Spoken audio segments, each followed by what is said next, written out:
Puji Tuhan, saudara. Pak Gembala kita kurang sehat, jadi saya yang melayani di Lintong dan di tempat ini. Jadi kalau agak terlambat saya sedikit tadi, maaf saudara. Sudah berusaha saya mempersingkat tadi melayani di sana. Puji Tuhan, mari kita buka firman Tuhan. Daniel pasal 11 ayat 35.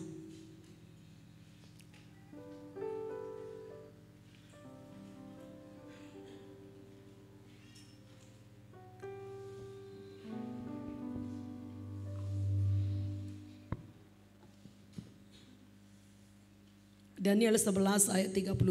Silakan dibaca, Pak. Demikian firman Tuhan.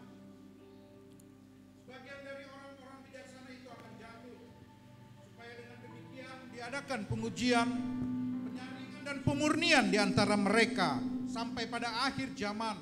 Sebab akhir zaman itu belum mencapai waktu yang telah ditetapkan. Nah, puji Tuhan.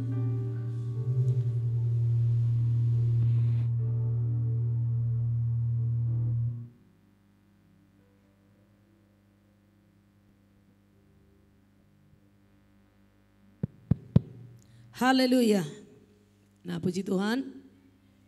Bapak Ibu Saudara yang dikasihi oleh Tuhan, zaman akhir ini saudara akan semakin nyata penggenapan firman Tuhan bahwa zaman sekarang ini adalah hari pengujian, hari penyaringan dan hari pemurnian.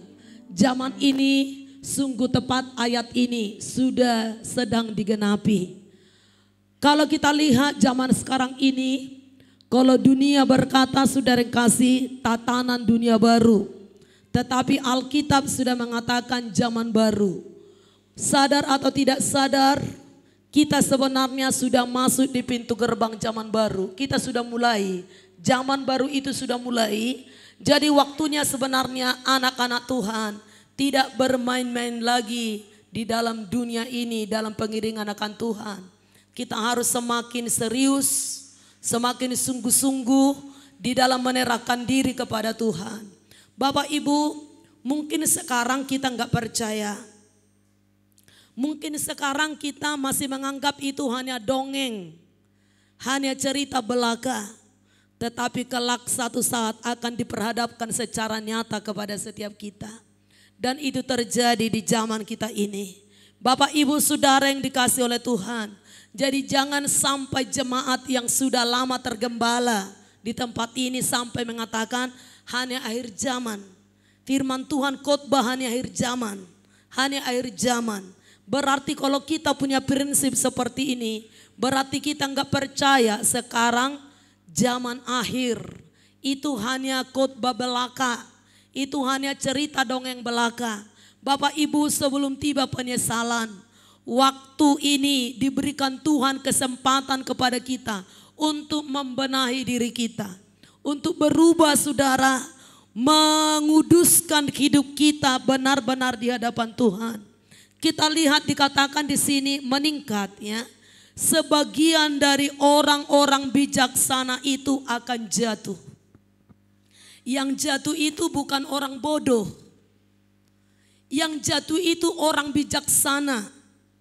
Kalau di dalam Tuhan hanya dua golongan, orang bodoh dan orang bijaksana. Nah, jadi ini yang bijaksana yang dimaksud bukan orang di luar Tuhan. Orang bijaksana yang dimaksud di sini bukanlah orang pintar secara dunia. Tetapi orang bijaksana yang dimaksud di ayat ini, orang bijaksana yang sudah mengenal Tuhan. Yang sudah mencicipi kasih karunia Tuhan. Yang sudah menerima Yesus sebagai Tuhan dan Juru Selamat. Yang sudah memberi diri dibaptis. Yang sudah mempercayai firman sebagai kebenaran. Tetapi di antara mereka, sebagian dari orang-orang bijaksana itu akan jatuh. Jadi makanya Bapak Ibu, kalau di hari-hari terakhir ini, banyak orang akan jatuh. Banyak orang akan menyangkal iman. Banyak orang akan murtad meninggalkan jalan Tuhan. Bahkan yang tadinya sudah mengasihi Tuhan kembali kompromi kepada kegelapan. yang tadinya sudah tahu kebenaran kembali terjun kepada upacara kekafiran. Itu bagian daripada penggenapan firman Tuhan, bahwasanya orang-orang bijaksana akan jatuh. Jadi Bapak Ibu, kalau orang bijaksana jatuh, kita tidak anggap enteng kepada setiap kebenaran firman. Mari kita semakin serius dan sungguh-sungguh. Hanya orang yang melekat, hanya orang yang berpaut kepada Tuhan, hanya orang yang membuka hati kepada kebenaran, hanya mereka lah yang terpelihara. Bahkan saudara kekasih, banyak orang yang tadinya tidak diperhitungkan kerohaniannya, tetapi di zaman akhir dia sadar ini bahwasanya zaman akhir, dia membuka hati kepada Tuhan. Dia lebih serius. Bahkan jangan-jangan mereka yang beroleh selamat, tetapi mereka yang sudah menyebut diri opung rohani. Sudah terlalu lama dia mengiring Tuhan. Sudah terlalu banyak firman dia tahu. Sudah terlalu banyak dia mengecap firman Tuhan. Saking banyaknya dia tahu firman, dia menjadi pemberontak kepada Tuhan. Bukan karena firman dia tahu tambah dia taat. Semakin banyak dia tahu firman, bahkan tambah memberontak kepada Tuhan. Bapak Ibu Saudara, inilah yang dikatakan firman Tuhan. Sebagian dari yang bijaksana itu akan jatuh, supaya dengan demikian diadakan pengujian. Ada 3 tingkatan di sini. Pertama ada pengujian, kedua ada penyaringan, ketiga ada pemurnian. Meningkat. Sebenarnya sama-sama ujiannya sebenarnya ini. Tetapi Bapak Ibu Saudara, semakin hari nanti semakin berat. Ujian demi ujian. Jadi 3 tingkatan ini dikatakan oleh kitab Daniel di sini, supaya dengan demikian diadakan pengujian, penyaringan, dan pemurnian di antara mereka sampai pada akhir zaman. Sebab akhir zaman itu belum mencapai waktu yang telah ditetapkan. Nah, Bapak Ibu, kita lihat di sini yang pertama, diadakan pengujian. Ujian kepada setiap orang percaya akan dipaparkan nanti di hadapan kita. Kita sudah banyak melewati ujian-ujian hidup selama perjalanan mengiring Tuhan. Kita sudah banyak mengalami ujian-ujian. Apakah ujian itu? Dengan berbanyak masalah, dengan berbanyak persoalan hidup, dengan sakit penyakit, dengan terbentur ekonomi, dengan rumah tangga yang kacau, dengan persoalan-persoalan yang lain.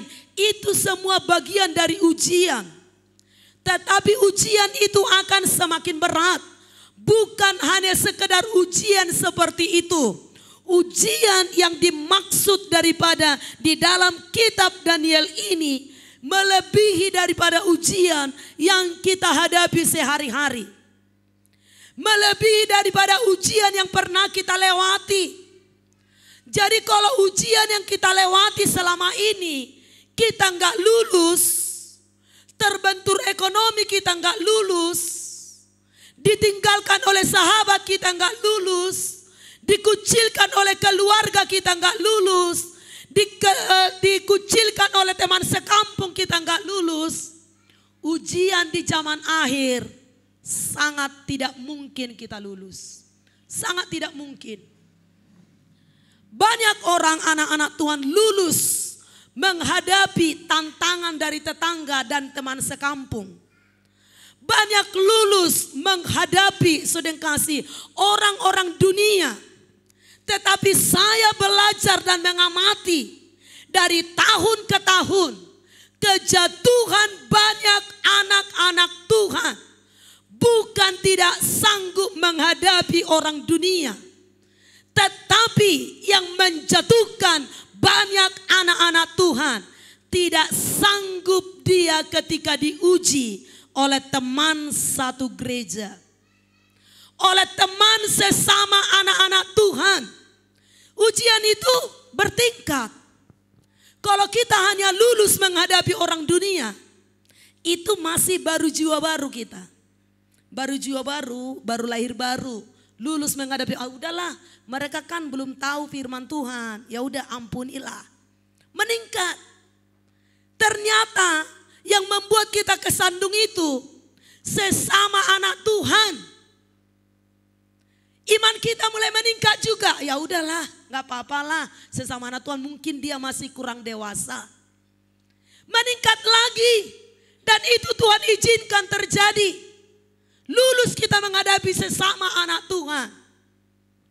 Diuji kita lewat hamba Tuhan.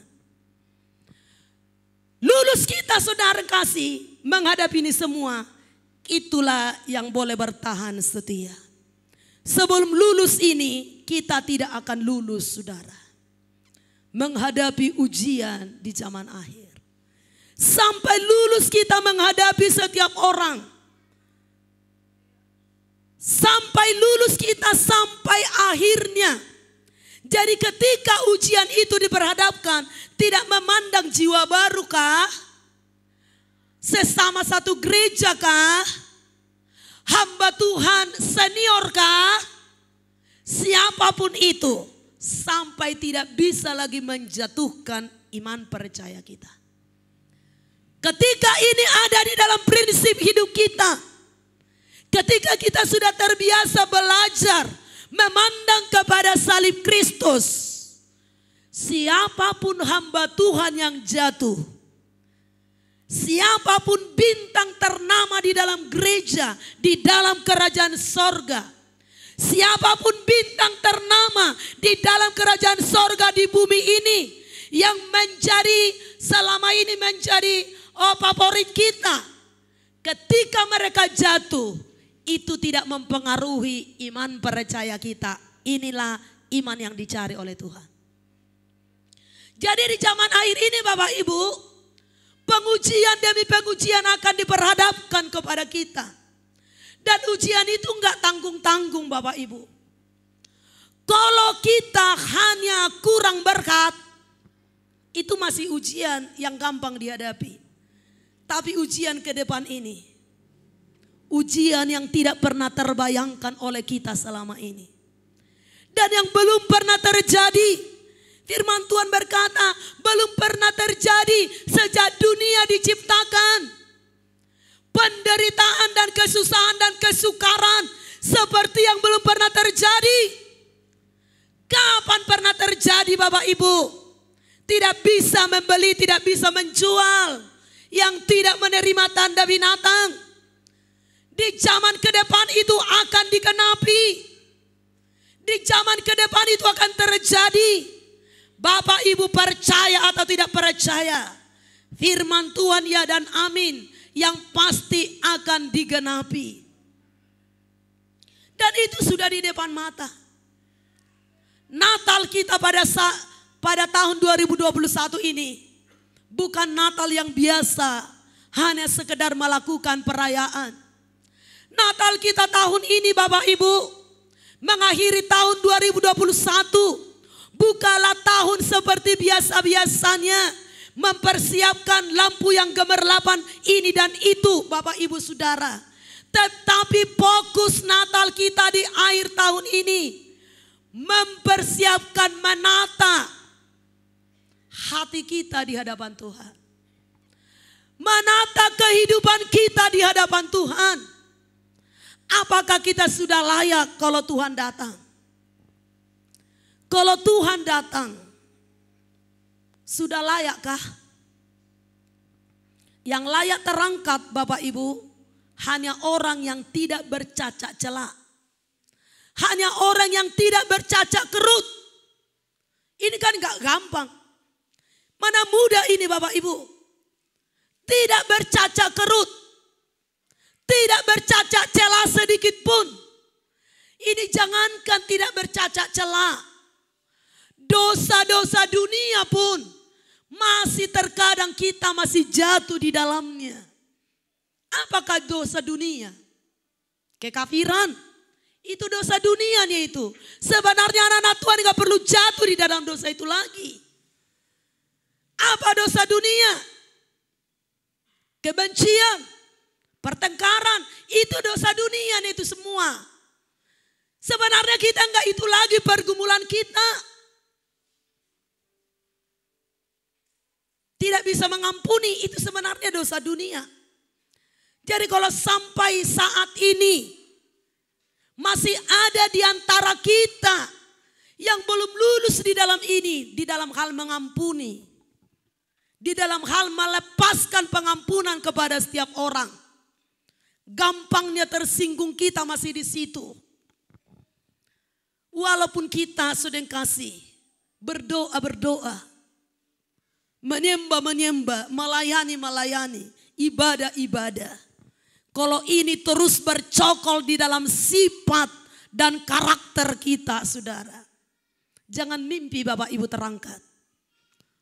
Walau saudara bayangkan Tuhan datang terangkat, jangan harap terangkat. Karena yang terangkat orang yang tidak bercacat celah, orang yang tidak bercacat kerut. Makanya kita harus berusaha setiap hari menata hati kita ini di hadapan Tuhan.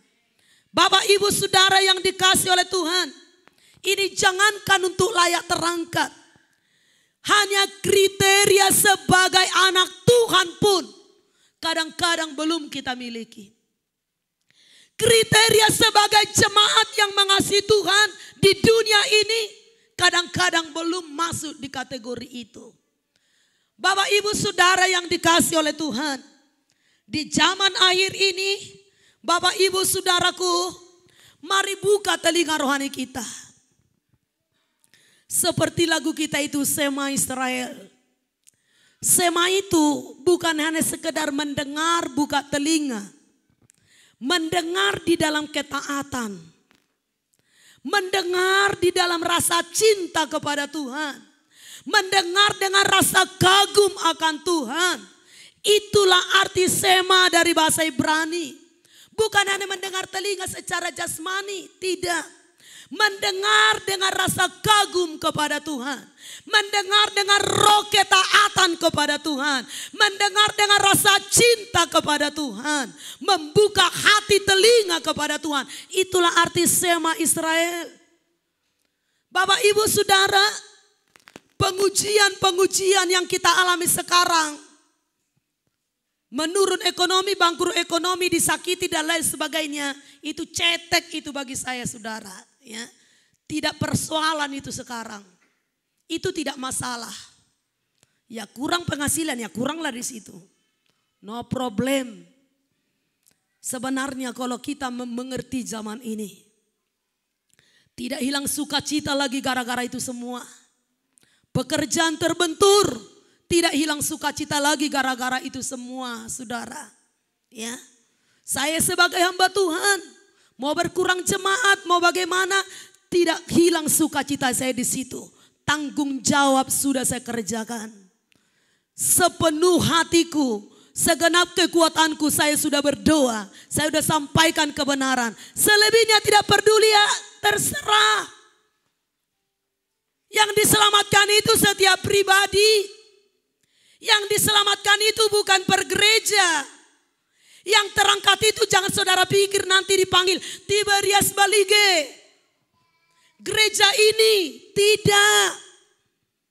Yang dipanggil itu nama setiap pribadi.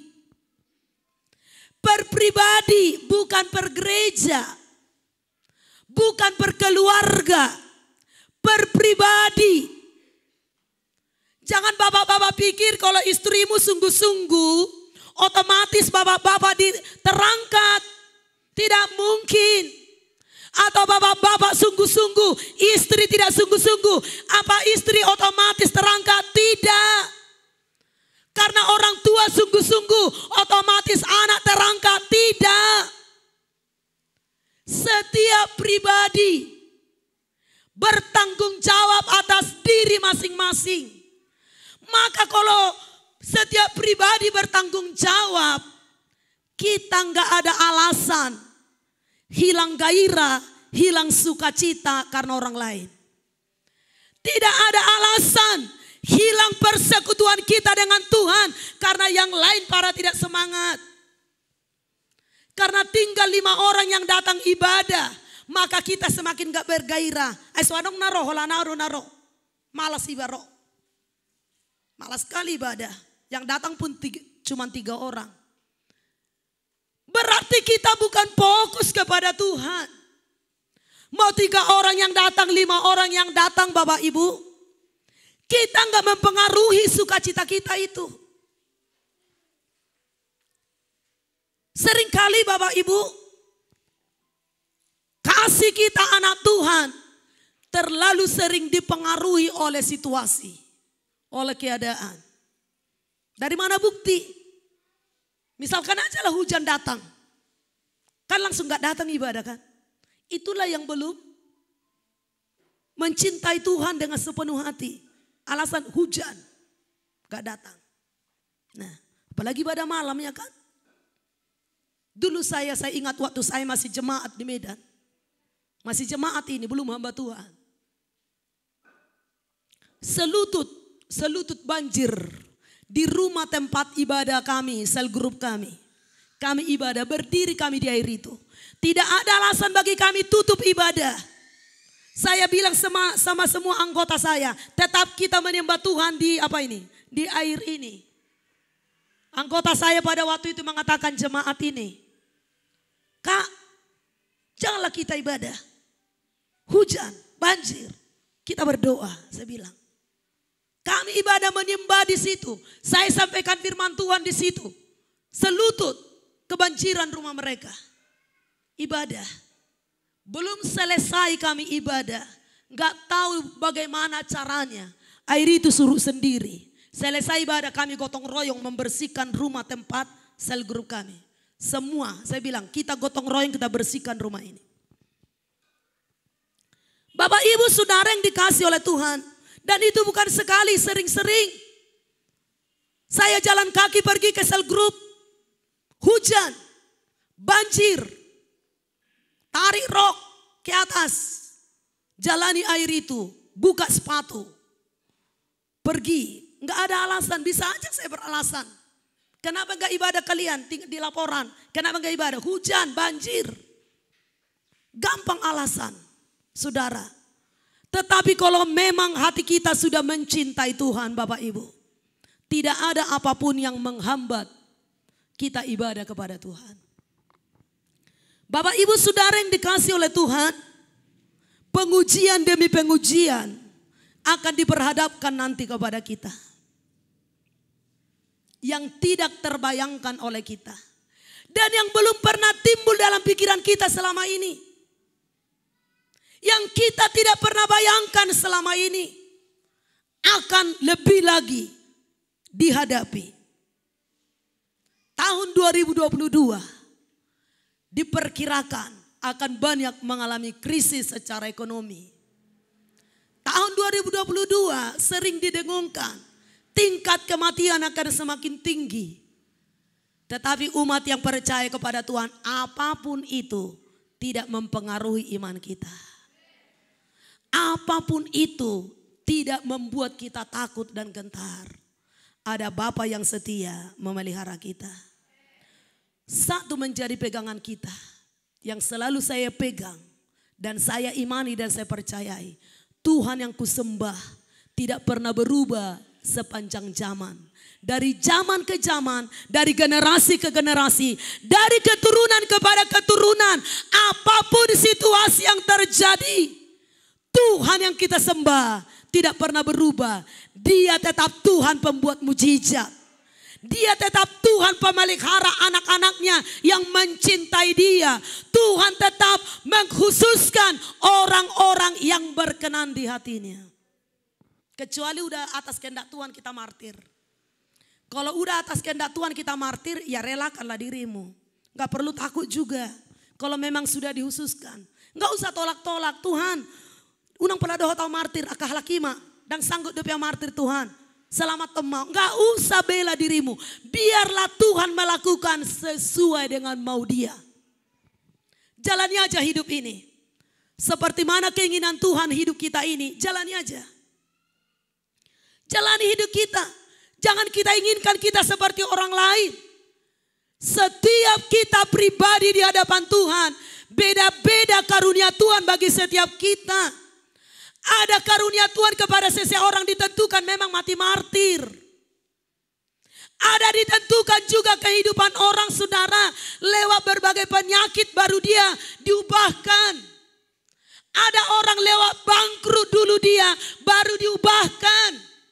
Adanya orang lagi sedang baik-baik keadaannya dipanggil oleh Tuhan. Beda-beda cara Tuhan untuk memanggil kita. Yang terpenting Bapak Ibu, miliki roh ketaatan. Roh ketaatan kepada Tuhan itu adalah cara kasih karunia Tuhan berlimpah kepada kita. Makanya Tuhan katakan seperti ini. Aku memberikan kasih karunia kepada siapa aku memberikan kasih karunia. Aku memberi kemurahan kepada siapa aku memberi kemurahan. Bukan kita yang tentukan. Tuhan yang tentukan itu semuanya. Makanya kita nggak perlu bandingkan diri kita dengan orang lain. Jangan pernah bandingkan dirimu dengan jemaat yang lain. Saya sebagai hamba Tuhan, saya tidak pernah bandingkan diri saya dengan pendeta lain. Saya terima dengan kasih karunia yang diberikan Tuhan kepada saya. Saya nikmati apa yang diberi oleh Tuhan. Nggak perlu dibandingkan diri dengan orang lain. Kalau kita membandingkan diri kita dengan orang lain, disitulah banyak anak-anak Tuhan yang berjatuhan. Disitulah banyak anak-anak Tuhan yang menjadi kecut dan tawar hati. Tetapi kalau selalu kita belajar memandang kepada salib Tuhan, belajar kita mendengar dan melakukan apa yang disuruhkan Tuhan kepada pribadi kita, maka saya percaya siapapun apapun tidak sanggup menjatuhkan hidup kita. Amin Bapak Ibu. Itu yang membela diri kalau orang berkata, gara-gara dialah aku makanya jatuh, makanya sampai jadi pemabuk aku, makanya sampai aku jadi pelacur aku, makanya aku sampai selingkuh aku. Itu sebenarnya dia membela diri karena nggak bisa mengendalikan dirinya. Karena tidak bisa menguasai dirinya. Itu dia memiliki sudah kasih kutu dosa dari Taman Eden. Itu kutu dosa dari Taman Eden. Adam jatuh ke dalam dosa. Apa kata Adam? Si Hawa itu yang kau tempatkan di sisiku. Datang si Hawa, si ular itu tidak pernah menyadari dirinya sendiri yang berdosa. Selalu setiap dia terbentur apapun yang salah orang lain. Setiap dia menghadapi apapun benturan yang salah orang lain. Gara-gara orang lain aku jadi begini. Gara-gara Siano aku jadi begini. Gara-gara pendeta itu aku jadi begini. Gara-gara pelayanan aku jadi begini. Kalau bukan karena pelayanan aku sudah kaya. Kalau seperti ini Bapak Ibu Saudara, bisa dicopot roh yang melayani Tuhan itu juga dari kita. Karena roh yang melayani Tuhan itu juga karunia. Tidak diberikan itu kepada setiap orang. Bapak Ibu kalau dikaruniakan kepada kita roh yang melayani, syukuri. Sukacita melakukannya. Sukacita menjalankannya saudara kasih. Sebentar kita baca. Bahwa semua ujian-ujian, semua pencobaan itu saudaraku, sebentar kita baca ayat sudah biasa. Saya tidak ada kasih ayat yang sangat luar biasa pada hari ini. Tetapi cenderung saya memaparkan untuk perenungan yang panjang buat kita semakin dewasa kita dalam mengiring Tuhan. Bukan hanya sekedar mengetahui. Bukan hanya sekedar hafal ayat firman. Bukan hanya sekedar mengetahui isi Alkitab. Tetapi Bapak Ibu Saudara, kita perenungan yang panjang di dalam akhir tahun ini saudara. Menjalani kerohanian kita. Yakobus 1 ayat 2 sampai 3. Silakan Pak. Demikian firman Tuhan. Saudara-saudaraku, anggaplah sebagai suatu kebahagiaan apabila kamu jatuh ke dalam berbagai-bagai pencobaan. Sebab kamu tahu bahwa ujian terhadap imanmu itu menghasilkan ketekunan. Ujian terhadap imanmu itu menghasilkan ketekunan. Kalau tidak ada ujian, pasti anak-anak sekolah nggak tekun belajar. Kenapa anak-anak sekolah tekun belajar? Karena tahu dia mau ujian. Seperhatikan ya banyak anak sekolah pada umumnya. Tidak semua. Tapi pada umumnya lah boleh dikatakan 80%. Kalau menjelang ujian, apalagi pas di saat ujian, mereka belajar lembur. Sampai tengah malam, bangun subuh lagi. Tadinya dia agak santai sebelum menjelang ujian. Sebenarnya ini kurang bagus sebenarnya. Bantai terus ketika ujian. Sebelumnya dia santai. Tapi ketika ujian dibantai sampai nggak tidur, nggak makan. Nah, demikian juga saudara. Ujian-ujian yang dihadapkan kepada kita harusnya mendatangkan ketekunan. Bukan membuat kita jauh dari Tuhan. Persoalan-persoalan yang kita alami. Pencobaan-pencobaan yang kita alami. Baik dalam perekonomian, baik dalam pekerjaan, baik dalam kesehatan, baik di dalam rumah tangga. Nah, saya percaya kita semua mengalami ujian di situ. Tidak seorang pun yang luput dari sana. Semua kita melewati proses itu. Tetapi harusnya semua anak-anak Tuhan menghadapi seperti itu harusnya menghasilkan ketekunan. Tetapi sebaliknya masih banyak di antara anak-anak Tuhan saya perhatikan. Kalau terbentur masalah tidak ibadah sampai berminggu-minggu. Bahkan berbulan-bulan. Kalau ditanya terlalu banyak masalahku. Masalah itu harusnya dibawa di kaki Tuhan. Bukan tambah ciut. Bukan tawar hati. Semakin kita diperhadapkan masalah, harusnya iman kita harus ditantang. Harus semakin mendekat. Harus semakin melekat. Semakin merendahkan hati di hadapan Tuhan. Koreksi diri kita. Kalau terbentur terus dengan masalah, jangan langsung cepat-cepat ambil keputusan. Jangan cepat-cepat ambil keputusan karena ini, karena itu. Duduk di kaki Tuhan, tanya Tuhan. Bapak ibu saudara yang dikasih oleh Tuhan.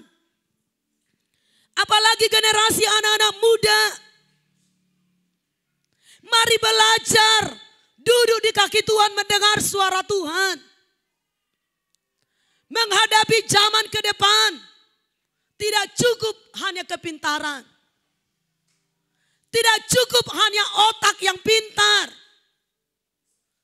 Walaupun kita juara 1 di sekolah. Walaupun IPK kita yang tertinggi ketika kita tamat sarjana. Tetapi menghadapi masa yang sukar ke depan. Itu tidak berguna, itu tidak berdaya. Harta kita yang terlalu banyak kita kumpulkan. Uang yang terlalu banyak kita tabung. Itu tidak bisa menyelamatkan kita pada hari itu. Saya tidak bisa ceritakan di sini.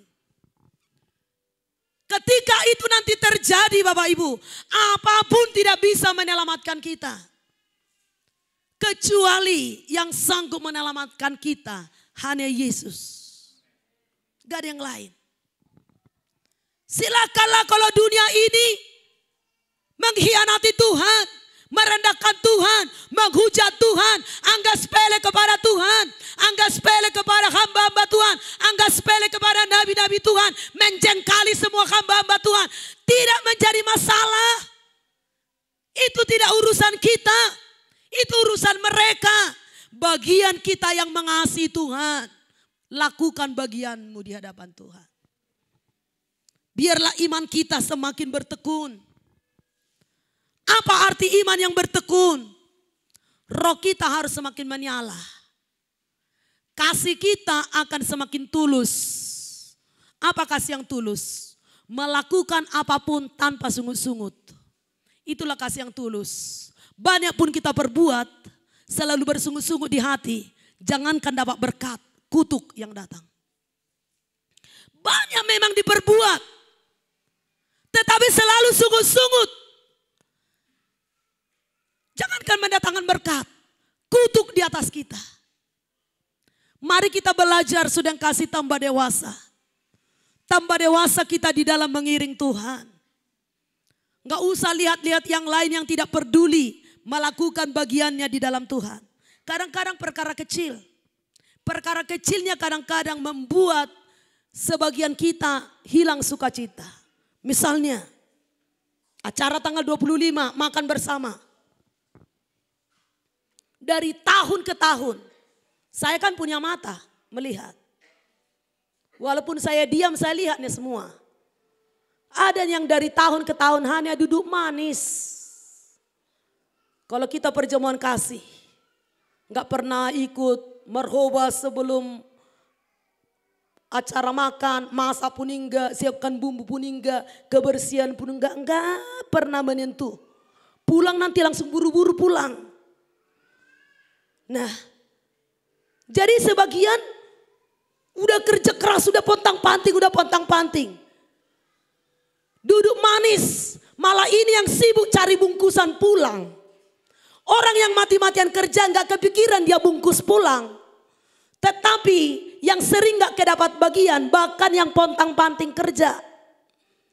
Yang hanya duduk manis malah bawa bungkusan pulang, yang sibuk memikirkan. Tapi saya katakan kepada Bapak Ibu, jangan kita diganggu oleh sifat-sifat yang seperti ini. Lakukanlah buat Tuhan. Upahmu datang dari Tuhan. Kalau dia tidak merasa tertuduh, hanya duduk manis, ya enggak apa-apa. Silakan. Enggak apa-apa. Bagi kita yang bekerja, lakukan dengan setulusnya. Mau hanya 5 orang yang bekerja, jadinya itu. Diberikan Tuhan yang kekuatan yang berlimpah-limpah. Amin. Amin saudara. Apalagi anak-anak muda ya. Yang masih lebih muda maksud saya. Yang muda maksud saya bukan hanya orang yang tidak menikah. Yang lebih muda. Lebih muda dari Pak Tapu Bolon maksud saya. Karena Pak Tapu Bolon ini tiap tahun nggak ikut marhobas. Saya saksikan. Bahkan nanti udah pulang semua yang lain. Bapak ini nanti memberesi lagi yang tidak beres. Akan berantakan. Bapak ini kan orangnya rajin teratur gitu ya. Dia karena so beres diparapi dia baru mulak. Jolo diangkati do sudah nama saki. Aman dulu tempatnya. Saya kira jauh lebih tua Pak Tapu Bolon dari kita. Tetapi banyak sebagian menurut kita sepele. Sepelenya menurut kita. Nggak mangan. Nah ada dope buku joyau. Nah tapi peduli mengerjakan tidak. Ini juga karakter Bapak Ibu yang harus dewasa. Harus kita dewasa. Kalau sekali, 2 kali, mungkin karena kurang sehat bolehlah. Kalau dari tahun ke tahun saudaraku, kita seperti ini. Di mana bentuk kasih kita sebenarnya. Tidak ada rasa tertuduh apa gitu.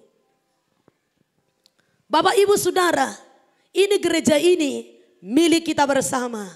Pelayanan ini saudara buat kemuliaan Tuhan. Kita makan sudah kasih buat kita. Dananya dari kita, mengerjakan dari kita. Haleluya. Haleluya. Nah itu contoh kecil. Menurut kita sepele. Tapi di hadapan Tuhan seringlah seperti itu saudara. Nah, jadi Bapak Ibu Saudara. Sering saya perhatikan. Lebih aktif yang tua-tua daripada yang muda. Anak gadis para mana sembunyi semua. Anak gadis nanti hampir selesai dikerjakan. Adang depesi karejoan bu. Apa nggak selesai be? Nggak selesai sudah. Baru nongol. Ya. Jam 3, jam 4 orang tua sudah datang. Anak gadis datang jam berapa? Jam 7 baru datang nanya. Kan udah selesai dikerjain. Nah Bapak Ibu Saudara. Mari kita tingkatkan saudara. Kita tingkatkan seperti mana nih yang mengiring Tuhan itu. Kita tunjukkan sikap kita yang mengasihi Tuhan itu seperti mana. Dari buahnya nampak katanya kan. Pohon itu apa. Gak usah pala kita cerita. Nampak dia itu. Saudara kekasih. Di dalam cara kita saling memperhatikan. Kadang-kadang perkara kecil. Kalau teman kita sakit. Udah dibuat di grup. Teman kita sakit. Pernah gak kita mengunjungi teman segereja kita sakit? Ini perkara kecil Bapak Ibu. Tapi kita bilang akhir zaman, tidak bercacat celah. Menurut kita itu nggak salah, kita nggak peduli. Sudah dibuat di grup, teman kita sakit, dirawat di rumah sakit, nggak pernah kita kunjungi misalnya. Nggak peduli kita. Ketika kita sakit tidak dikunjungi, kita tersinggung. Ini pula tersinggung dia. Padahal dia ketika orang lain, dia nggak pernah mau tahu. Ketika gilirannya menuntut. Nah, kadang-kadang perkara-perkara sepele nih ya Bapak Ibu. Ada pernikahan teman satu gereja. Kita nggak bisa menutup jualan kita. Kita nggak bisa berhenti padahal teman segereja kita. Pesta pernikahan misalnya. Padahal kalau keluarga kita ada berpesta, kenapa kita rela tutup? Nah, sementara teman segereja kita, saudara, yang sudah sepenanggungan sama-sama, yang sudah meninggalkan kekafiran, sudah ditolak di sana dia. Semua keluarga sudah meninggalkannya. Semua keluarga tidak peduli lagi sama dia menghadiri pestanya. Datang kita, bukannya kita dukung. Tapi menurut kita, kita orang yang sangat mencintai Tuhan. Paling malangnya, orang yang meninggal jemaat kita, kalau sampai di sana kita nggak bisa hadir. Itu nama terakhir dia hidupnya, terakhir dilihat. Jadi kalau masih beralasan kita ini dan itu, ini dan itu. Nah, ini sebenarnya bentuk, sebenarnya itu ciri-ciri keegoisan kita. Kita hanya memikirkan diri kita. Nggak mau kita berbuat yang menenangkan orang lain dan menenangkan hati Tuhan. Apapun yang paling kecil yang kau perbuat kepada orang yang terkecil ini, kata Tuhan, sama kau memperbuatnya bagiku. Apa yang kau perbuat kepada orang yang terkecil, kata Tuhan, sama kau memperbuat kepadaku. Jadi jangan kita pikir kalau membuat kepada sesama bukan membuat sama Tuhan. Itu berbuat sama Tuhan. Haleluya Bapak Ibu. Itu kita berbuat sama Tuhan. Ini sudah zaman akhir Bapak Ibu. Jangan perkara yang kecil aja. Kita nggak lulus-lulus. Sedikit nanti nggak enak, tersinggung. Kita udah panas gitu ya. Hanya sedikit tidak berkenan di hati kita. Cara perkataan seseorang. Cara lihat orang sama kita. Nah, sudah kita hilang gairah, hilang sukacita. Tapi kita merasa kita sudah sangat mencintai Tuhan. Bapak Ibu Saudara, saya bukan marah kepada jemaat. Tetapi saya rindu melihat jemaat kita ini bertambah hari, bertambah dewasa. Di dalam bersikap, di dalam hidup. Demikian juga di rumah. Kenapa banyak rumah tangga anak-anak Tuhan yang cecok? Sebenarnya di situ itu. Satu egois. Tidak mau saling menenangkan. Hanya memikirkan diri sendiri, enak sendiri. Gitu. Satu pontang-panting, satu hanya santai. Kan di situ sering menjadi kurang enak di rumah tangga. Kenapa sering terjadi perpecahan dalam keluarga? Seperti ini juga itu, Bapak Ibu Saudara. Egois. Hanya mementingkan diri sendiri. Tidak berusaha menenangkan orang lain. Menenangkan seisi rumah misalnya.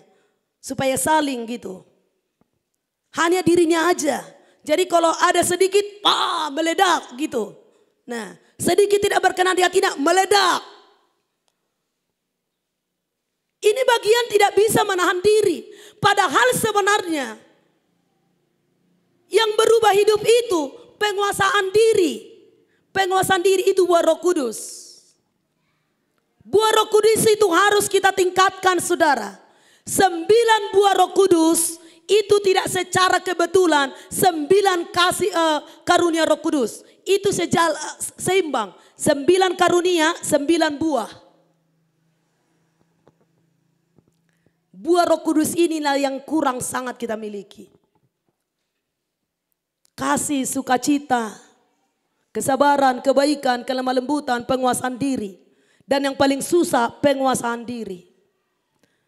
Penguasaan diri Bapak Ibu. Penguasaan diri dalam emosi.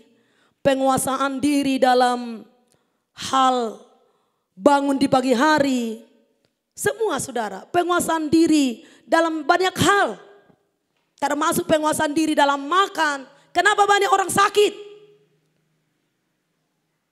Di situ juga itu masalahnya. Kurang penguasaan diri. Bukan Tuhan yang mengutuk dia, bukan. Anak-anak Tuhan sudah lepas dari semua kutuk. Katakan amin. Tidak ada kutuk yang menimpa anak-anak Tuhan. Semua kutuk sudah dipatahkan oleh darah Yesus. Kalaupun kita anak-anak Tuhan sakit bukan karena kutuk lagi. Tetapi karena tidak menguasai diri saja. Ayo Tomar Sahid. Ya langis sudah kan. Nah kurang penguasaan diri. Nah Bapak Ibu Saudara. Terkadang kita pikir juga enggak dosa. Kan kata firman Tuhan seperti ini. Tubuhmu itu adalah baik Roh Kudus. Jadi jangan rusak baik Roh Kudus itu. Dengan cara kita makan melebihi porsi. Itu kan merusak baik Tuhan. Menjadi rusak, menjadi sakit. Nah. Tapi kalau Pak Gembala kurang sehat. Bukan karena enggak menguasai makanan ya. Memang kelelahan Bapak Ibu. Ya. Pak Gembala ini banyak kali bersuara. Ya, jadi sering mendoakan orang 2 pelepasan. Ya kayak gitu. Bukan hanya mungkin yang dilihat jemaat itu pelayanan Pak Gembala itu hanya yang di gereja. Ibadah keluarga, ibadah PA, ibadah hari Minggu. Terama lo jadi santai-santai doain. Nah nggak tahu bagaimana sehari-hari apa yang dilaksanakan. Tengah malam pun sering ditelepon orang minta doa. 2 pelepasan lewat telepon. Nggak bisa dikunjung ke rumahnya lewat telepon. Bukan hanya di kota ini, dari mana-mana aja. Kadang-kadang saya bilang sama Pak Gembala, matikan aja HP-mu itu malam-malam. Kasihan saya lihat dia saudara. Ya, saya pernah ditelepon saudara tengah malam jam 1. Enggak tahu pula nomornya, nomor tidak dikenal, iya kan? Siapa pengganggu saya matikan HP saya. Entah pengganggu itu siapa tidak saya kenal gitu. Nah, ditelepon lagi, akhirnya saya matikan. Besok pagi. Karena bolak-balik saya lihat kan, berarti ini yang penting kali. Saya telepon paginya. Telepon tadi malamnya.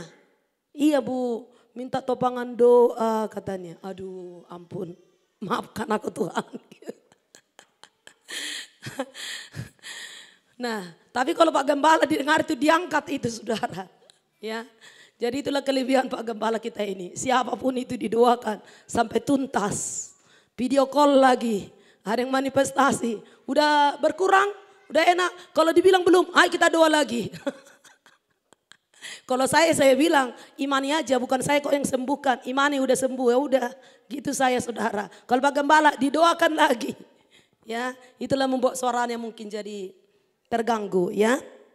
Nah, jadi Bapak Ibu Saudara, semua persoalan-persoalan yang kita hadapi, ujian menghasilkan ketekunan bagi kita, saudara yang kekasih. Ya, makanya kemarin saya bilang sama si Joy, aduh ada kegiatan kami kaum muda katanya, gini, enggak, kesana kita itu meninggal harus kau lihat, itu jemaat di sana harus ke sana. Nah, jadi Bapak Ibu Saudara, mari kita ke depan ini, apa-apa yang terjadi di dalam sidang jemaat Tuhan Saudara, mari kita belajar sepenanggungan. Amin. Kalau masalah sibuk, siapa yang tidak sibuk? Semuanya sibuk. Kalau mau cari alasan, semua kita punya alasan untuk tidak untuk tidak bisa datang. Tetapi belajar kita saudara ke depan ini, sepenanggungan di dalam Kristus. Sehati sepikirlah menanggung bebanmu, itu kata Tuhan saudara. Mungkin gak banyak yang bisa kita berbuat, hanya duduk di sana. Tetapi dengan kebanyakan kehadiran kita, sudah meringankan kesedihannya ya. Oh ternyata banyak saudaraku yang mengasihi aku. Banyak saudaraku yang peduli kepadaku. Nah Bapak Ibu Saudara, mari kita tingkatkan saudara. Walaupun kita di masa-masa ujian ini, erat kesehatan kita semakin ditambah. Semakin dipererat hubungan kita. Kesehatan kita semakin dipererat saudara. Kerjasama kita semakin baik. mulai kita sepenanggungan saudara. Cepat-cepat kita tanggap apa yang dialami oleh teman-teman segereja kita. Entah sakitkah, entah banjirkah, entah ada meninggallah. Tapi biarlah tidak ada lagi yang meninggal. Haleluya. Biarlah panjang umur semua sidang jemaat Tuhan. Haleluya. Panjang umurlah semua kita berdoa. Diberkati oleh Tuhan. Tapi kalau terpaksa kehendak Tuhan saudara ke depan, mari kita belajar sepenanggungan. Demikian juga dalam setiap melakukan acara saudara yang kasih, mari kita belajar sepenanggungan untuk mengerjakan pekerjaan Tuhan saudara. Ya, yang selanjutnya, sesudah kita lulus pengujian ini, bukan selesai saudara. Sudah lulus kita di sini di dalam pencobaan-pencobaan, di dalam persoalan-persoalan saudara, maka terus lagi kita akan diuji. Sebentar kita baca 1 Petrus 1, kita akan disaring lagi. Sesudah kita lulus ujian, disaring lagi. 1 Petrus 1 ayat 2. Demikian firman Tuhan, yaitu orang-orang yang dipilih sesuai dengan rencana Allah Bapa kita dan yang dikuduskan oleh Roh, supaya taat kepada Yesus Kristus dan menerima percikan darahnya. Kiranya kasih karunia dan damai sejahtera makin melimpah atas kamu. Nah, dikatakan di sini dipilih. Dipilih dari dunia. Orang yang dipilih ini dikuduskan. Dan yang dikuduskan ini harus taat kepada Kristus. Jadi ada aturan-aturannya, ada proses-prosesnya. Bukan dipilih begitu aja, santai aja hidup. Tidak mau mengubah sikap, tidak mau merubah karakter, tidak mau mengubah pola pikir, tidak mau berbuat apa-apa. Dikatakan di sini, sesudah kita dipilih sesuai dengan rencana Tuhan, maka kita dikuduskan. Dikuduskan oleh Roh. Sesudah, kenapa enggak dikuduskan oleh darah Yesus dikatakan di sini? Karena ini ditujukan kepada anak-anak Tuhan. Dikuduskan darah Yesus itu orang-orang yang tadinya belum terima Yesus sebagai Tuhan dan Juru Selamatnya. Dikuduskan darah Yesus. Nah, jadi kita dikuduskan oleh Roh, maksudnya lewat persekutuan kita yang erat dengan Tuhan. Lewat hadirat Tuhan yang selalu turun atas hidup kita. Lewat itulah Bapak Ibu Saudara yang dikasihi oleh Tuhan, hidup kita semakin disucikan. Bagaimana caranya kita disucikan? Semakin kita taat, semakin kita disucikan. Kata firman Tuhan, pohon yang berbuah akan semakin dibersihkan. Amin. Yang berbuah semakin dibersihkan. Tetapi ranting yang tidak pernah berbuah akan dikerat, dilempar, menjadi kering. Apalagi fungsi daripada carang yang tidak berbuah selain menjadi kayu api. Sesudah bertahun-tahun kita iring Tuhan, tidak pernah menghasilkan buah yang baik. Tidak pernah bisa dinikmati oleh Tuhan buah kita. Buahnya selalu asam. Kata-kata yang kita keluarkan enggak pernah kata-kata yang membangun. Selalu kata-kata kritik yang menjatuhkan. Selalu kata-kata sudah kasih yang hanya melihat kekurangan. Tidak perkataan yang membangun. Tidak perkataan yang meneguhkan iman. Tetapi perkataan malah yang menjatuhkan. Bapak Ibu Saudara, dikatakan di sini sudah kasih, dikuduskan oleh Roh. Supaya apa? Supaya taat kepada Yesus Kristus. Supaya taat. Jadi sudah kasih kekristenan adalah ketaatan. Yang dilihat oleh Tuhan dari setiap apa yang kita kerjakan, ketaatan.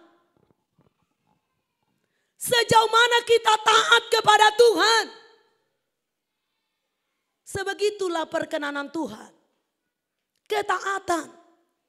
Bukan jumlah banyak yang kita kerjakan, tapi ketaatan kepada apa yang disuruh Tuhan. Ketaatan kepada setiap apa firman Tuhan. Setiap disampaikan firman penggembalaan kepada kita, selalu kita mengerjakan dengan antusias. Selalu kita melakukan dengan kerjasama, dalam ketekunan, dalam kesetiaan. Maka saudara kasih, kita akan senantiasa setiap hari menerima percikan darahnya menutup bungkus kehidupan kita. Sehingga kita nggak bisa dijamah oleh roh kegelapan. Ketaatan salah satu pelindung bagi kita terhadap musuh. Ketaatan adalah pelindung kepada kita terhadap serangan-serangan roh-roh antikris. Ketaatan kepada Tuhan adalah pelindung bagi kita terhadap serangan-serangan roh-roh kegelapan, terhadap serangan-serangan roh-roh perdukunan, terhadap serangan kutu-kutu leluhur. Lewat ketaatan kepada Tuhan, belajar kita taat dengan rendah hati. Belajar kita taat dengan tulus. Tulus tanpa kita saudara kasih membangga-banggakan apa yang kita perbuat.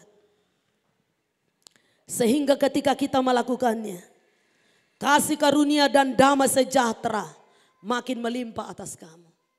Ketika kita belajar taat, kasih karunia semakin melimpah. Jadi Bapak Ibu, untuk termaterai menjadi milik antikristus, tidak sembarangan antikristus itu mencap. Nanti ke depan, belum sekarang. Cap itu belum diberi sekarang. Tapi nanti akan diberi cap itu. Dan orang yang tercap itu tidak bisa sembarangan dicap. Hanya orang yang tidak mau taat kepada firman. Kalau sudah melatih diri taat, gak bisa dicap itu. Banyak cara Tuhan nanti melepaskannya. Belum sekarang ya, saya gak bilang sekarang cap antikris sudah jalan, belum. Nanti kalau cap antikristus itu dijalankan, itu tidak bisa kepada semua orang. Itu kepada mereka yang tidak taat kepada firman. Yang tidak mau peduli kepada suara Tuhan. Yang tidak mau dengar-dengaran kepada Tuhan. Yang terbiasa hidup kedagingan. Yang terbiasa hidup dalam dosa. Yang terbiasa hidup di dalam kegelapan. Apakah ciri-ciri yang hidup dari kegelapan? Hidup dalam kegelapan.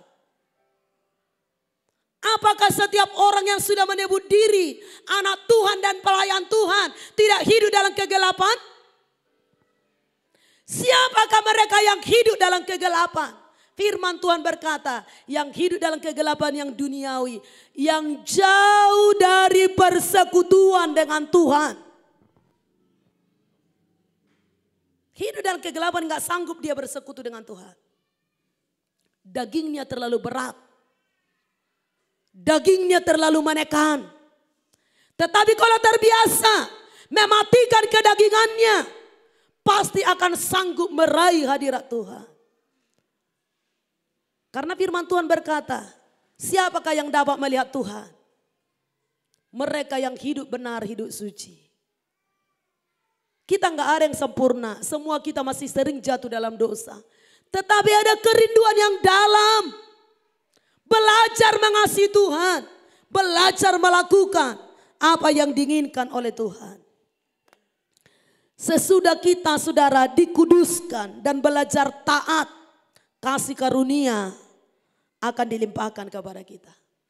Jadi untuk terlindung daripada serangan antikris, serangan dari roh kekafiran, serangan dari roh penguasa di udara, serangan dari roh perdukunan, serangan dari kutu-kutu leluhur. Enggak perlu kita terlalu berjuang berat di sana. Cukup taat kepada firman. Taat kepada firman, maka sorga akan menempatkan pasukan-pasukannya dari sorga. Menjagai engkau di setiap jalanmu. Menjagai saudara di setiap langkahmu. Kemanapun pergi, di mana berada, di mana berdiri. Selalu malaikatnya ditempatkan di sekelilingmu. Sehingga si jahat tidak akan bisa sembarangan mencama kita. Haleluya. Ayat 4 silakan dilanjutkan Pak, ayat 4. 1 Petrus 1:4. Ayat 4. untuk menerima suatu bagian yang tidak dapat binasa, yang tidak dapat cemar, dan yang tidak dapat layu, yang tersimpan di sorga bagi kamu. Untuk menerima suatu bagian yang tidak dapat binasa. Jadi yang dirindukan anak-anak Tuhan harus ini. Kalau anak-anak Tuhan enggak rindu saudara, bagian yang tidak dapat binasa, yang dirindukannya hanya yang di dunia ini saja. Kata firman Tuhan, ini berulang-ulang ini saya katakan. Kalau hanya dalam pengiringan kita hanya yang di dunia ini saja, supaya rumah tangga baik, supaya ekonomi pulih, supaya anak-anak baik, supaya kita sukses di dunia ini. Kalau hanya itunya visi kita, bukan kerajaan kekal, maka kitalah orang yang paling malang di antara semua manusia di dunia katanya. Kenapa? Karena pada waktu itu nanti saudara diperhadapkan semua. Dan kalau kita sudah masuk kepada kebinasaan, tidak bisa lagi keluar. Tidak seperti ajaran agama seberang. Apa itu ajaran agama seberang? Kalau sudah masuk ke neraka, ditimbang dosanya, ditimbang dosanya. Nah, kalau sedikit dosanya, ipa masuk maju satu kitu api naroko. Molo tido dosanya keluar homuse, ibu tu surga. Molo satu ngado dosana, atarisima jemana mang na 10 tahun di narokoi, baru yang kamu itu surga. Enggak ada itu Bapak Ibu ajaran Tuhan seperti itu. Ajaran firman Tuhan saudara. Ada jurang pemisah yang dalam antara sorga dan neraka. Sekali sudah di neraka selamanya. Sekali dia sudah di sorga selamanya. Haleluya. Harus ini menjadi kerinduan kita. Masuk kepada hidup yang kekal. Harus rindu kita. Jangan hanya perjuangan kita di dunia ini. Bagaimana aku supaya sukses. Bagaimanalah supaya aku kaya. Bagaimanalah supaya perusahaanku ini lebih maju. Bagus kah dipikirkan itu? Bagus. Bagus juga. Karena anak-anak Tuhan kan perlu diberkati. Perlu menjadi saksi bagi orang lain. Perlu menjadi saksi di dunia ini.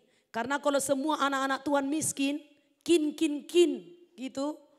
Gak ada orang yang mau ikut Tuhan. Gak beda konon nama kan. Dang pola teh itu Tuhan ni song hana laki.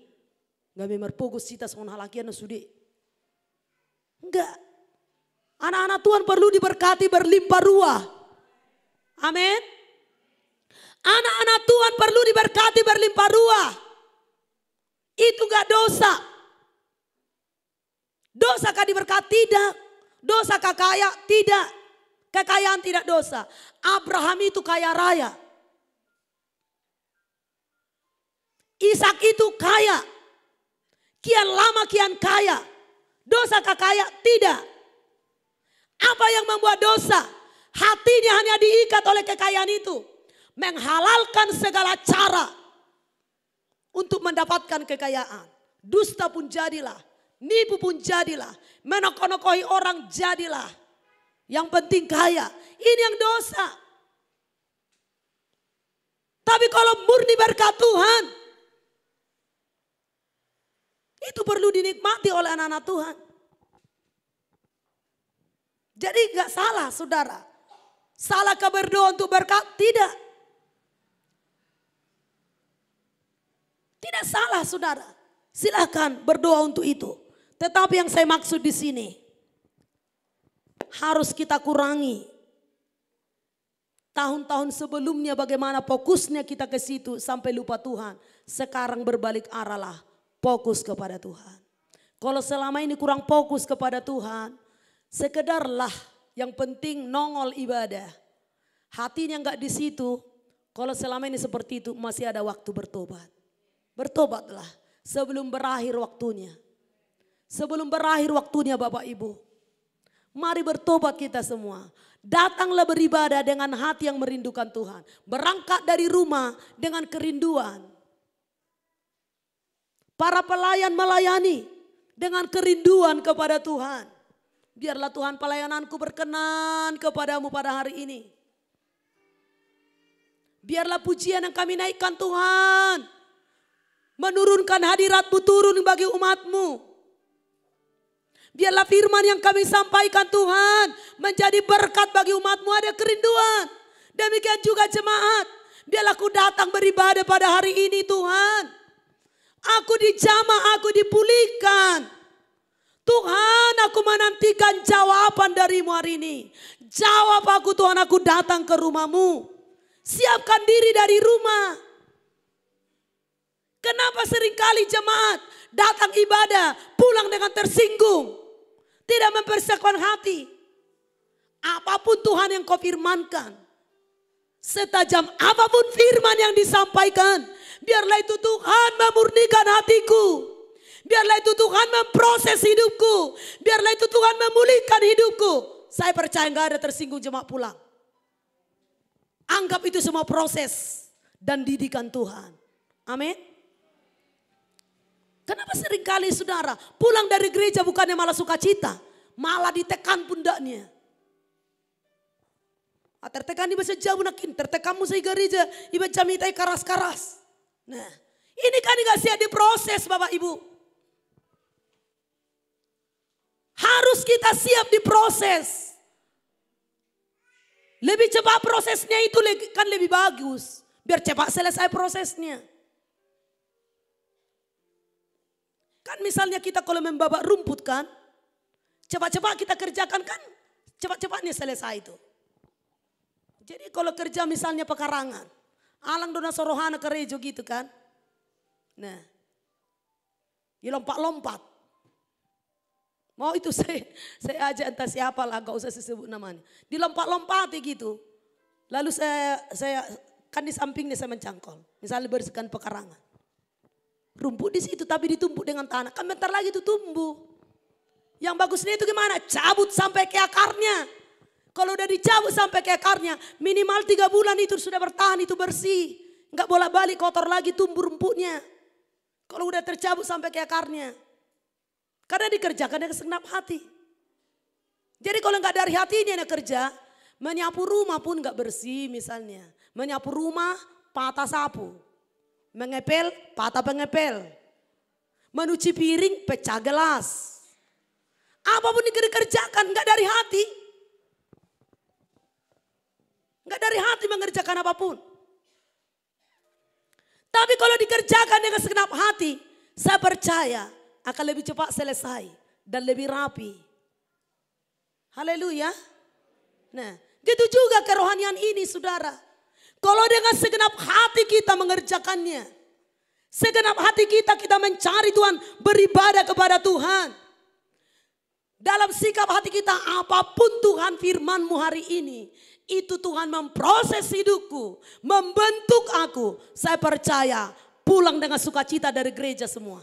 Tidak membungkuk sampai di rumah. Karena tersinggung. Nah, kalau dulu kita tersinggung dengan firman. Di zaman akhir ini jangan tersinggung dengan firman. Memang firman yang harus pedang yang lebih tajam sekarang saudara. Supaya ditebas, putus langsung dari setan itu. Jadi kalau dia elus-elusnya sedikit. Dia elus-elus. Hanya ditutupinya itu dosanya. Datanglah ya. Ya Bu, ibadah ya Bu, supaya diberkati, supaya sembuh penyakitmu. Datangnya, datang matong satokin. Hol namar saya di mana satokin muse, ada masalah dang robe. Itulah yang dielus-elus. Tapi saudara, perlu pedang yang tajam. Pedang yang keras. Supaya langsung akar dosa itu putus semua. Sehingga kita tidak digerogoti oleh dosa terus. Waktunya keluar dari semua itu. Keluar dari semua dosa itu. Keluar dari semua tabiat-tabiat daging itu semua. Ketersinggungan, sakit hati, amarah, dengki.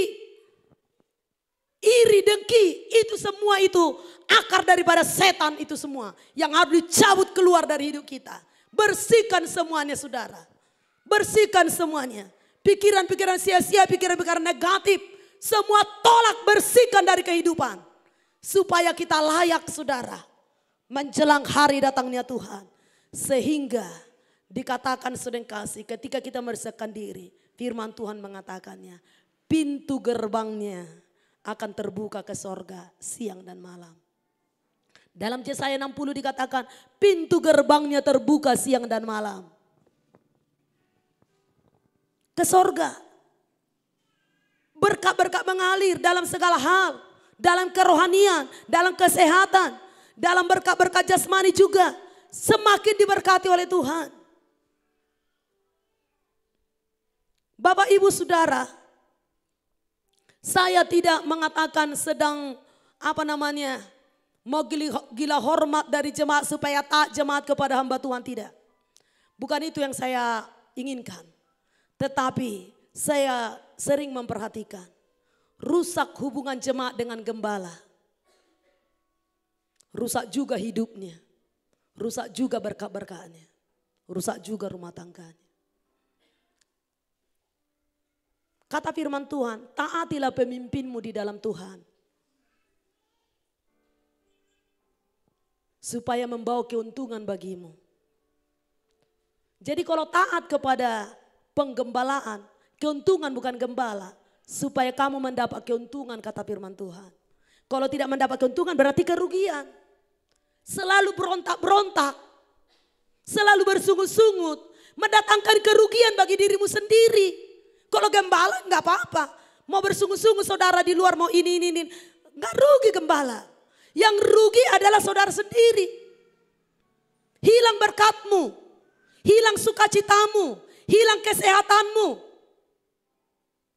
Langit tertutup di atasmu. Bapak Ibu Saudara yang dikasih oleh Tuhan. Mari kita mengejar apa yang tidak dapat binasa. Yang tidak dapat cemar. Yang tidak dapat layu, yang tersimpan di sorga bagi kamu. Itulah iman yang murni, tidak dapat binasa, tidak dapat cemar, tidak dapat layu. Tidak musiman imannya. Iman yang tidak musiman. Ada iman yang musiman, menyala-nyala. Seminggu, 3 minggu lagi, udah redup. Menyala lagi. Nah, sebulan lagi mid-top. Jadi kalau iman seperti ini tidak mendapat hasil. Jadi kita bilanglah, gak tahulah kenapa doaku susah kali dijawab oleh Tuhan. Kalau orang lain cepat-cepat doanya dijawab. Padahal sebenarnya bukan. Tuhan enggak pilih kasih. Iman kita yang muncul tenggelam. Mungkin secara jasmani kita masih setia datang di gereja terus ibadah. Tetapi iman kita naik turun. Dan lebih banyak turun. Kalau naik turun itu biasa. Iman seperti itu biasanya. Siapapun hamba Tuhan pun maunya kayak gitu. Kadang ciut. Kadang tawar hati. Tapi janganlah lebih banyak tawar hatinya. Jangan lebih banyak hilang sukacitanya. Jangan lebih banyak hilang damai sejahteranya. Jangan lebih banyak tidak ibadahnya. Jangan lebih banyak bersungut-sungutnya. Jangan lebih banyak kepahitannya. Kalau kadang-kadang tersinggung, biasa nih itu. Namanya masih di dunia kita. Tersinggung sedikit, biasa nih itu. Tapi cepat-cepat sadar. Enggak. Kukuduskan hatiku. Gitu. Nah, mau siapapun. Ibu-ibu pun. Tersinggung dibuat suami, jangan berlarut-larut. Ya udah langsung hapus, sudah ada aja. Lu sudah ada, udah Tuhan jiwaku tenanglah. Harapanmu adalah Tuhanmu. Sehingga enggak berlarut-larut. Jadi jangan sampai ada suami istri di zaman akhir ini tidak cakapan satu hari. Haleluya. Haleluya. Ini jangankan satu hari, seminggu enggak cakapan. Songo dia mana suami istri seminggu enggak cakapan.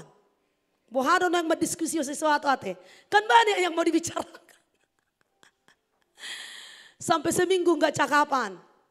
Atau 1 bulan, lebih parah lagi. Ada 1 bulan suami istri enggak cakapan. Nah, anak-anak Tuhan harus dijauhkan ini saudara. Adakah ketersinggungan di dalam rumah tangga? Pasti banyak. Pasti banyak. Saya tidak yakin kalau saudara bilang, kalau aku berumah tangga kami manis-manis saja. Mulai dari kami menikah sampai sekarang belum pernah aku tersinggung. Karena suamiku sangat sayang kepadaku. Dusta. Gak ada itu. Siapa yang tidak pernah tersinggung kepada pasangannya di sini? Angkat tangan dulu. Sama sekali gak pernah. Mulai menikah, Pak Joyce, Ona Inna Buti. Pak Joyce. Oh daom, oh na sakit, oh na cido, hurip na, hurip na Buti. Enggak ada ya, enggak ada. Pasti pernah tersinggung. Atau tidak sama sekali mengerti ya. Siapa yang pernah tersinggung di bawah pasangan? Pernah. Yang pernah tersinggung di bawah pasangan, angkat tanganlah dulu. Yang pernah tersinggung sama pasangannya. Siapa yang pernah tersinggung kepada pasangannya?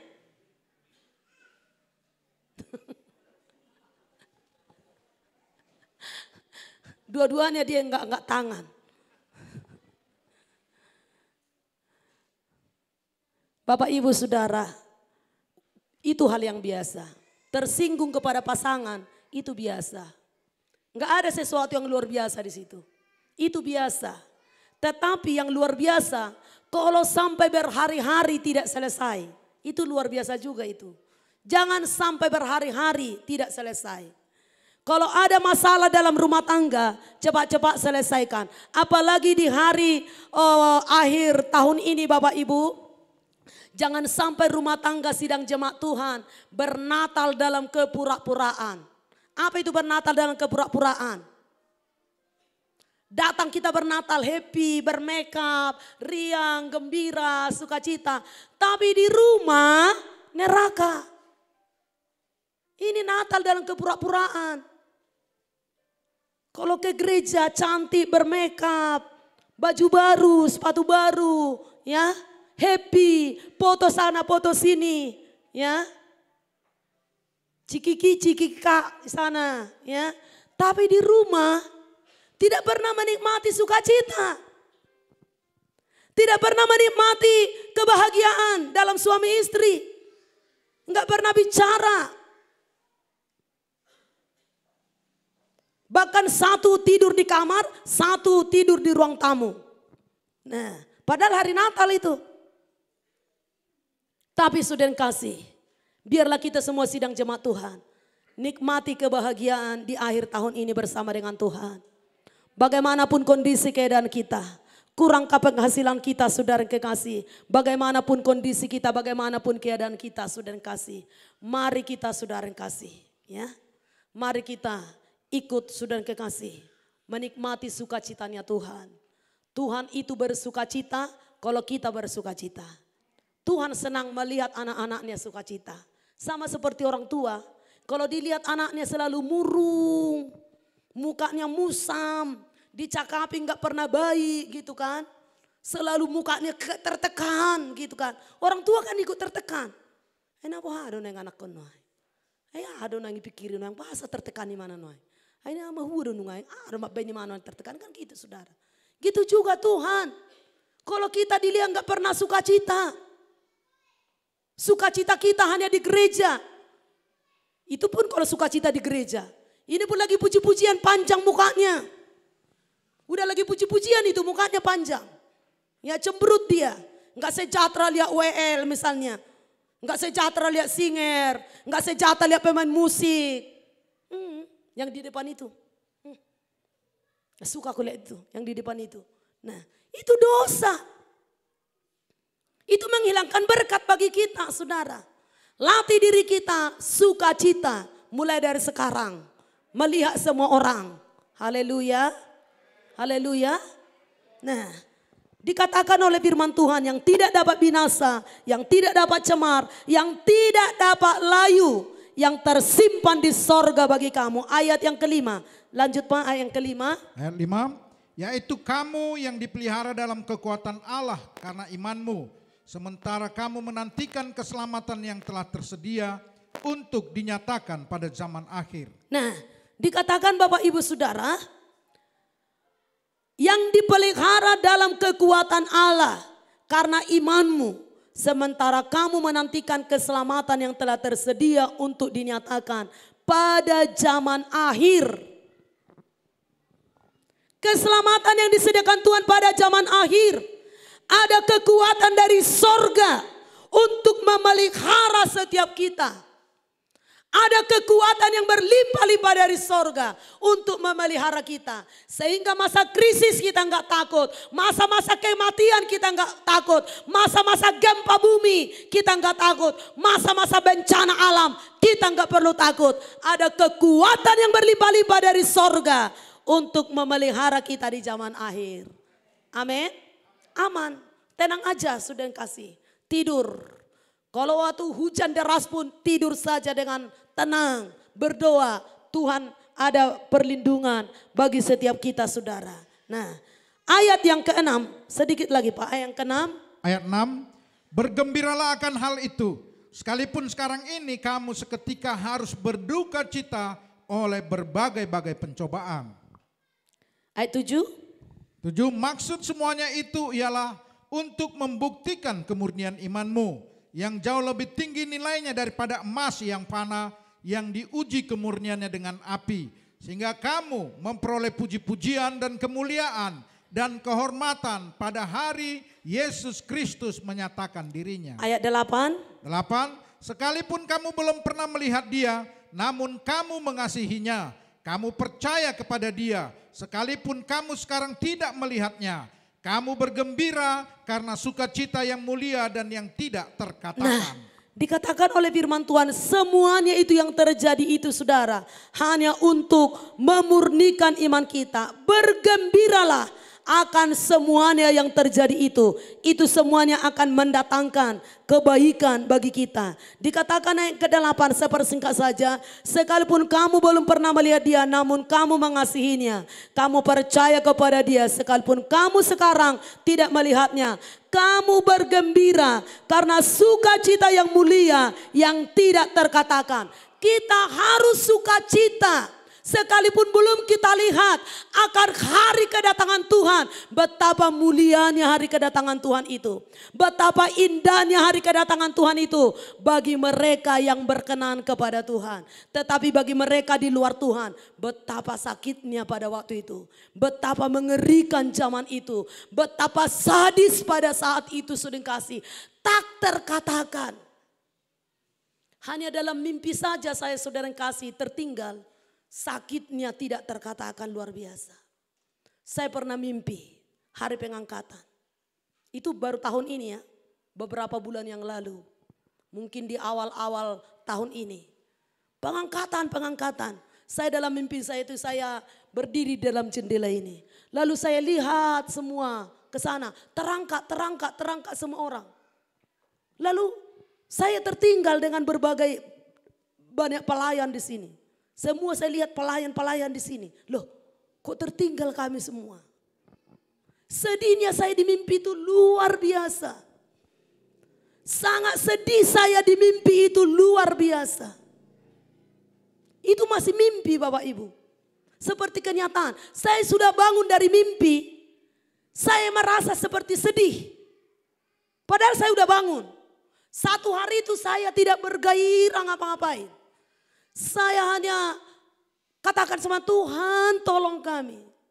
Tuhan tolong kami, Tuhan jangan tertinggal kami. Nah, Bapak Ibu Saudara, apalagi nyata. Betapa sakit pada waktu itu saudara. Makanya ketika pernah saya bermasalah ke Singapura, nggak bisa saya menyeberang. Udah sampai kami di Singapura, nggak bisa menyeberang. Nggak bisa masuk ke kota karena ada kesalahan di KTP saya. Tidak sama dengan paspor, hanya sedikit aja kesalahan. Gak bisa masuk. Saya sedih pada waktu itu bukan karena saya gak bisa masuk ke dalam. Tapi yang diingatkan Tuhan, makanya Tuhan itu sangat baik. Saya gak tahu akan terjadi sekarang ini seperti COVID ini. Saya syukuri itu. Nah, yang saya diingatkan pada itu sedih kali saya luar biasa waktu itu. Bukan karena saya gak ikut sama teman-teman, saya sedih. Beginilah nanti terjadi pada penolakan di pintu gerbang Tuhan. Nggak bisa menyeberang. Padahal udah dilihat gerbangnya itu misalnya dalam pengadilan nggak bisa masuk. Nah, Bapak Ibu Saudara yang dikasih oleh Tuhan.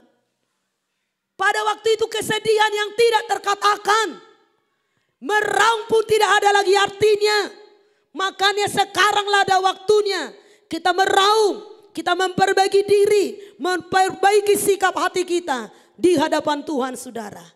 Sesudah tadi ujian, yang kedua tadi penyaringan, yang terakhir pemurnian.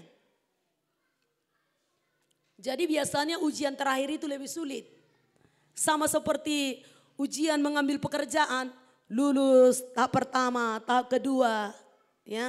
Tentunya ujian akhir lebih deg-degan gitu ya. Lebih agak takut gitu. Gimana ya, gimana ya, gimana ya.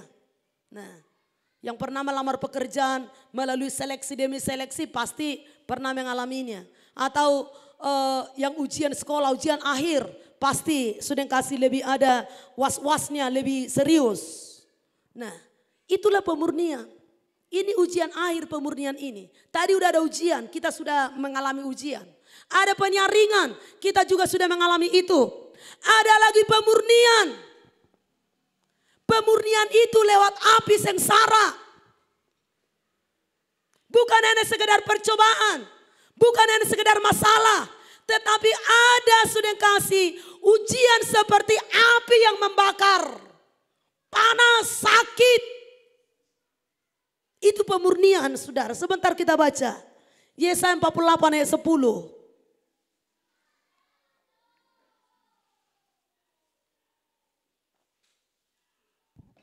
Demikian firman Tuhan.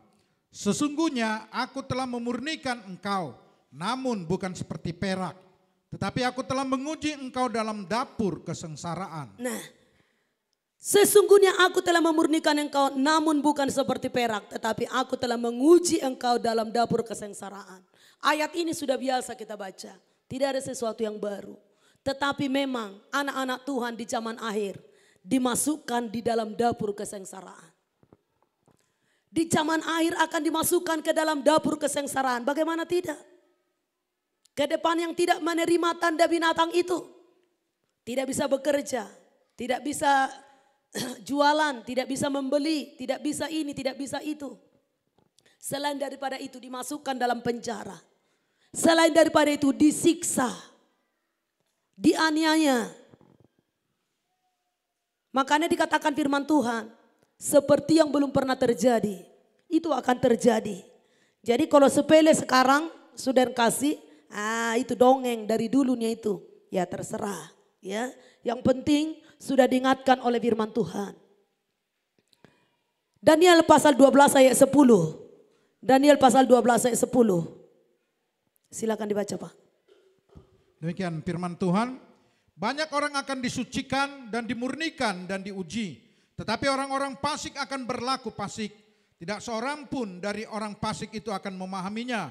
Tetapi orang-orang bijaksana akan memahaminya. Banyak orang akan disucikan dan dimurnikan. Jadi gak usah tergesa-gesa mau pulangnya masih hujan di luar Bapak Ibu. Yang punya sepeda motor nanti kasihan basah. Jadi sabar aja dengar firman Tuhan. Mungkin kehendak Tuhan. Sebenarnya udah mau saya potong ini sebenarnya. Tapi saya lihat hujan berarti saya lanjutkan aja. Haleluya. Haleluya Bapak Ibu. Masih sanggup? Toh nanti saudara kan berdiri-berdiri di luar itu. Jadi kita dengar aja sedikit lagi.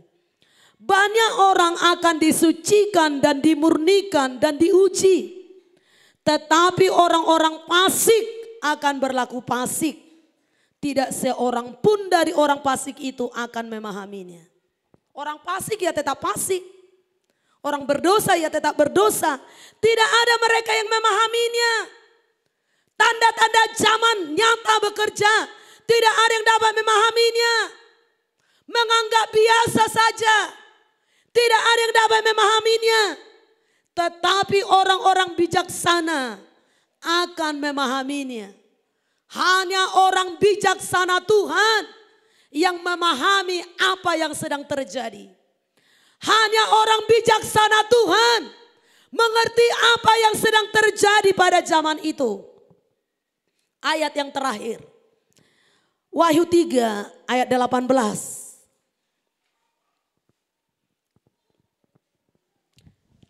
Demikian firman Tuhan.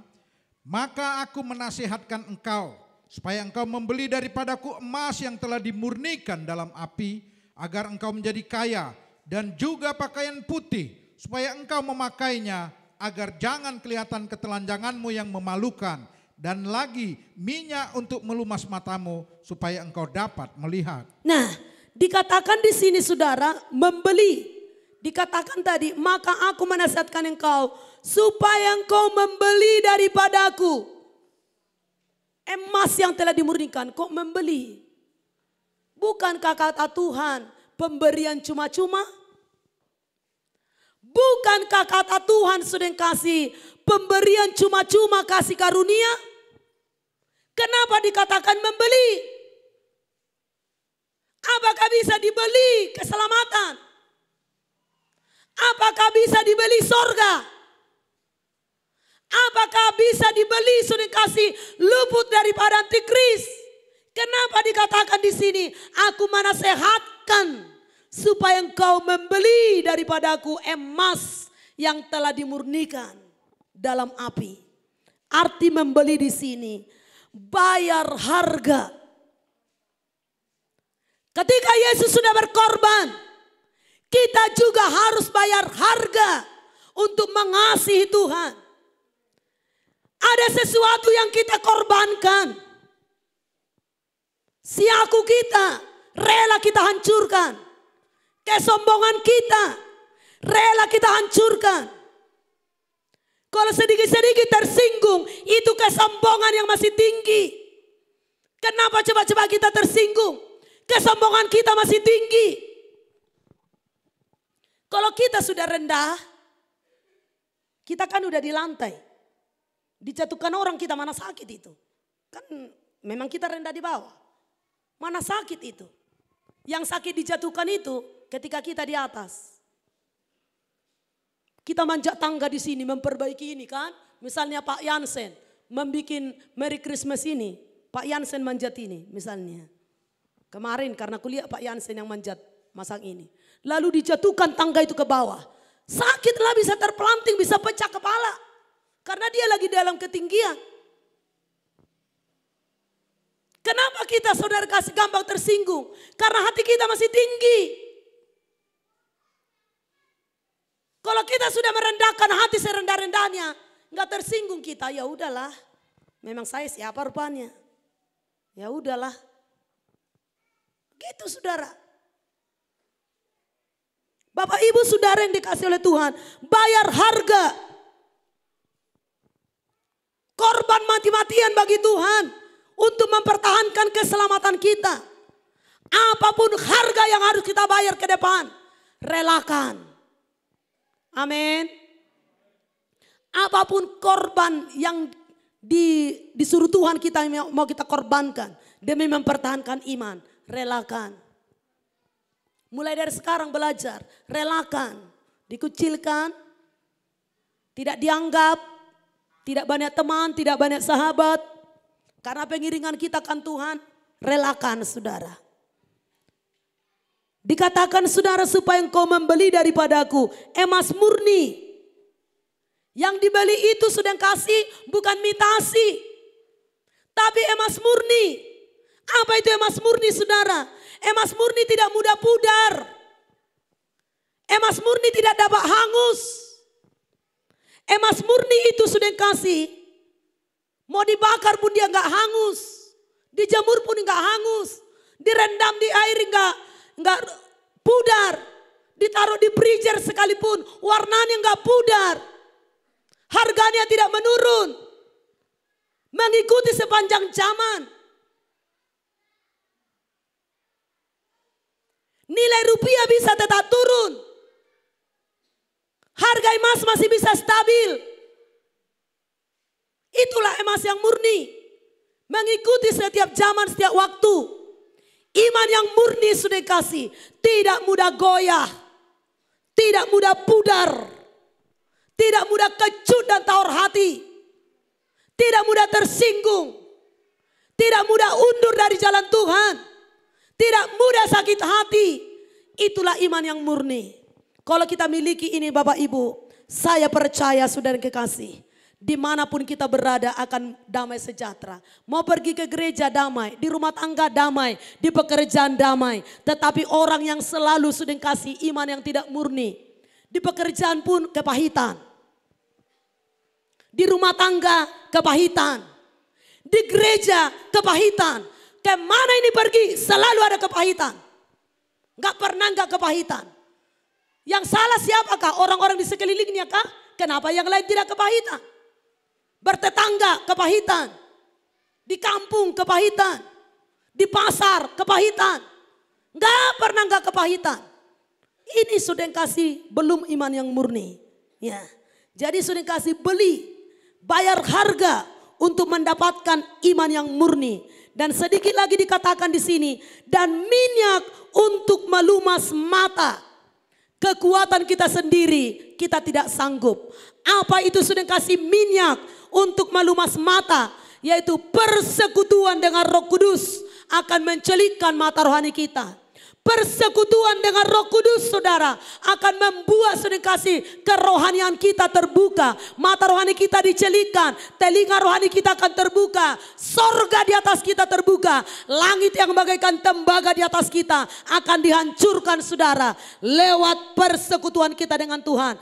Minyak untuk melumas mata, beli bukan dengan uang, dengan bayar harga, dengan hati yang mengasihi Tuhan. Amin. Haleluya. Jadi Bapak Ibu Saudara, kita hari Sabtu Natal tanggal 25. Mari semua terlibat, ya. Lebih terlibat semua, lebih cepat diselesaikan supaya kita jangan terlambat ibadah, ya. Jadi nggak ada alasan dari jauh juga dari Tangga Batu bisa datang, ya. Jadi misalnya, makanya nanti bisa diatur oleh Pak Joyce, tinggal dulu sebentar atau hari Selasa, nggak tahu lah bagaimana diaturkan dulu. Nah, misalnya kalau nggak bisa dia pagi-pagi sudah kasih marhobas misalnya pagi-pagi, selesai ibadah lah ambil bagian, entah nyuci piring kek, entah ngepel gereja kek, kumpuli sampah kek, kan banyak mau diambil alih. Mau kita ambil bagian supaya terbiasa kita terlibat melakukan sesuatu sudah kasih. Haleluya. Haleluya. Sebenarnya bisa aja selesai walaupun tidak semua terlibat, tetapi sudah kasih supaya terbiasa kita sepenanggungan dalam segala hal. Amin. Haleluya. Mari kita semuanya bangkit berdiri. Haleluya.